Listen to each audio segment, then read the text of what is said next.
Hello everyone and welcome back to Fat Pack Magic. If you're here, you know it's time to cube and we've got some gameplay going on. Our players are so excited to play that they didn't even let me stabilize the camera first. So we've got Cassie on the left and Bobby on the right, and Cassie starts off with a Courser of Crewfix. A card advantage engine, it's going to do pretty well against Bobby. Bobby plays his land for turn, and Cassie reveals the island that she wished she could have played, but reveals Channel off the top. And she drops her land for turn, gaining a life, and it doesn't look like she has much of a turn 4 play. Instead, just swinging in at Bobby and passing the turn back, and he is fine with that. She reveals an island, plays her land, drawing a card off the top of her deck, and she plays out Jace the Mind Sculptor. And Jace is going to get Cryptic Commanded to the graveyard, and Bobby's going to draw a card off the top of his deck, and Cassie crashes in for 2 more damage. That Courser of Crewfix hoping to go the distance. Bobby plays a land for turn, shuffles through his cards, and he's done. Yeah, that's how Demur Control goes. But she's got Garrick on the play here, and she's got a Bird of Paradise on top. So here comes down Garrick, and Garrick is going to go to the top of her library, time walking her, and only paying 2 life for the cost. Bobby draws his land for turn, and Bobby has so many ways to deal with that Courser of Crewfix. What is the best way? But he opts for the Hymn to Torok, hoping to nab that channel from her hand. 2 cards that go away are Beast Within and Flooded Grove. And Bobby passes the turn back. Here's Garrick again. She plays it out. Bobby gonna let that go? Nope. Disallow. Instant counter, but he's taken another 2 life and draws Ancestral Recall, instantly refilling his hand and getting more counter magic, more creature removal. And he's got that Treachery. Is now the time to pop it.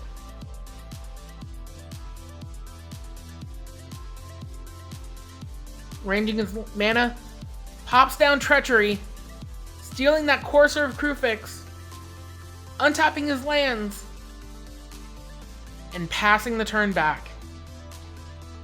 And revealing a Preordain off the top. And Cassie has Birds of Paradise, Channel, and Eternal Witness. Here we go. That's a fine start. Bringing back Garrick to her hand. And she offers out of Birds, but it's going to meet Force of Despair, clearing her board. It would have been a 2-for-1, but she brought back Garrick, so it's only a 1-for-1-ish.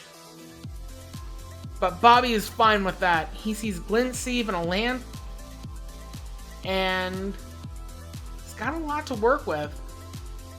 He's slowly running out of counter magic, but he draws a Glint Sieve and reveals Demonic Tutor off the top. Now that Glint Sieve is going to do a lot of work on an empty board, and with Menace, and Cassie only having 2 cards in hand, with Channel being one of them, that means the Glint Sieve's probably going to draw a card or 2 at least. So he swings in, dropping Cassie down to 21, and she plays Raphelos. Now Raphelos' tap ability is going to be a Lotus every turn for her, unless it gets nuked. But Bobby has Coalition Relic on top, and he's got a lot of cards in hand, but a lot of them are lands. He does have Demonic Tutor, which can be anything, but he decides to activate the Creeping Tar Pit and swing in, bringing Cassie down to 14. 7 damage being a 2-turn clock now with this current board. But Cassie decides it's Channel time. And Bobby decides it's not Channel time. But Cassie still has a lot of mana to work with. She's got Vivian and Garrick. So she could pay, to be fair, she might have thought that Bobby had counter magic in hand, and she could have gone for the really greedy play. Ooh, Maelstrom Pulse. Maelstrom Pulse might not do a lot here, but Bobby untaps, pays a life, draws a card with the 2 energy, Coalition Relic and another land. But that Vivian Reed is in dangerous territory. Being unable to block with the Menace creature means that she is going to die this turn, even with the unblockable creature, because Creeping Tar Pit. So Vivian is going to die this turn. And it's quite unfortunate because Cassie could have given him different targets. Or at least used her mana more efficiently to be able to play out Garruk that turn, untap 2 lands, then play the Vivian Reed. But Demonic Tutor is going to fetch out Pack Rat. And Pack Rat is the perfect play. However, Cassie has Maelstrom Pulse on top, which is the perfect answer to Pack Rat. Because if Bobby makes Pack Rat tokens, Maelstrom Pulse will kill the Pack Rat tokens and the Pack Rat itself.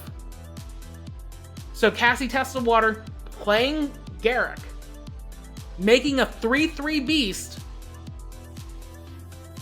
And she's got Maelstrom Pulse in hand. So it looks like Bobby doesn't have counter magic, or he's saving it for that Maelstrom Pulse. But it seems like Bobby would have used it on Garruk. But Maelstrom Pulse, she's gonna try and kill his Creeping Tar Pit with it? It's a non-land. Wait, why would... No, you don't kill the... So she opts to kill the Lint-Sieve instead of the Pack Rat to be able to swing in for Bobby for 2. I don't know about that play, but Bobby ditches the land, makes a Pack Rat token, and now he plays his his land for the turn, and he's able to make 3 Pack Rat tokens. It would chew out the rest of his hand, but it would leave him with a bunch of dudes. It would leave him with 5/5/5s, which isn't too bad. So Pack Rat comes crashing in at Garruk. Cassie deciding whether or not she wants to block. Testing the waters, how many cards is he willing to discard to keep his Pack Rat? And the answer is 2. So he gets 2 Pack Rat tokens, trading for a beast. But Cassie has Genesis, and this is a long line of play, but it could feasibly get her out of the situation. She plays the Genesis, and then chump blocks one of the Pack Rats. Genesis dies. Well, in the graveyard, she can bring back the Eternal Witness, and then play the Eternal Witness, and bring back Maelstrom Pulse, which would clear out the Pack Rat infestation going on right now. And Bobby has discarded a lot of cards, and he's only got 2, and a Mana Leak is one of them. So down comes Genesis, and it looks like that could be the plan. Because she has a lot of life to work with. She can chump block 2 or 3 creatures, and then next turn go off with the plan of the Eternal Witness Maelstrom Pulse. Bobby has drawn a Mutavault, which will pump his team, effectively giving +1/+1 to all of his rats. And he has Damnation and Mana Leak in hand. So he can only make 2 rats, and that would deal a maximum of... she decides to scoop. Seems like she realized her mistake with the Maelstrom Pulse, and she's not going to play that out. But she had the answer there. Bobby was almost out of threats, and with the Genesis, she could just keep recurring her creatures. Eternal Witness could bring back Jace the Mind Sculptor, could bring back Garruk, could bring back Vivian Reed. She had it there. I guess she just didn't feel like drawing it out anymore. So Bobby takes game 1, and we're on to game 2. And it looks like Cassie has the Emrakul. She has a green, but she's going to keep, and she's going to pump out turn 1 Ancestral Vision, which is a pretty good way to start the game. And Bobby plays a Creeping Tar Pit, but unfortunately she doesn't have the channel or a way to cast it. And now Bobby has access to Mana Leak. She plays a land, and that's her turn. Ooh, man, she is not drawing well right now. So Bobby plays Preordain, and he reveals, oh man, Ancestral Recall. Now that is one heck of a draw with Preordain. Cassie drops another land, drops a counter on her Ancestral Vision, But the Solemn Simulacrum is going to eat a mana leak. Bobby draws. He's going to play his land for turn, and that's... seems like all he wants to do. She goes to Cassie Ancestral Vision. He counter draws. Shields her down. Here we go. What can you pump out right now? She's going to play the Flooded Grove filtering. Well, she's going to have to use blue to filter it. She filters for 2 green. Taps 5. Here's Nissa Vital, and that meets a Force of Negation.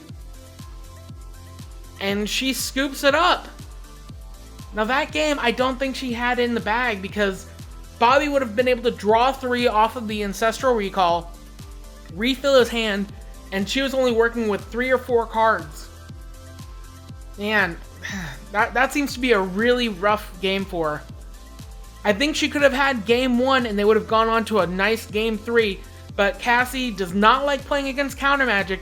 She says, "Why did you have to draft all the counter spells?" And Bobby says, "Well, you passed him to me." So that's it for this match. Bobby is going to go on. He's 101, which means that he's got to win his next match to be eligible for prize support. So stay tuned next time, and may all your packs be fat.